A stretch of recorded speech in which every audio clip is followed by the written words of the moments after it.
Hello guys! Welcome to our video tutorials. Today, our topic is all about the first law of thermodynamics. So here's our sample problem. A piston cylinder device initially contains 0.25 kg of nitrogen gas at 100 kilopascals and 120 degrees Celsius. The nitrogen is now expanded isothermally to a pressure of 100 kilopascals. Determine the boundary work done during this process. So,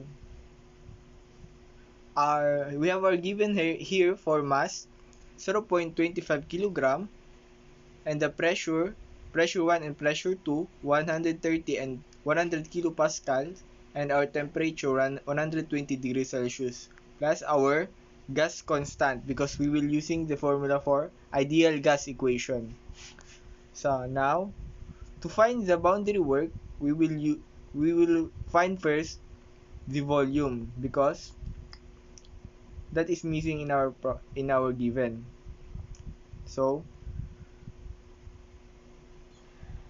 plugging all the values for calculating the volume 1, 0.25 times the gas constant 0.2968 kilojoule per kilogram Kelvin times the quantity of 120 degrees Celsius plus 273 Kelvin over 100 kilopascal. Now our volume 1 is 0.2243 cubic meter. So in volume 2, the same process, 0.25 times the gas constant, and here our temperature we will add 273 again because we will need to convert it into Kelvin in order to cancel out the units. So our volume 2 is 0.2916 cubic meter. So to find the boundary work, we will use the formula in the lower area. Boundary work is equal to pressure times volume Ln times the quantity of volume 2 over volume 1. Since all of these are given or also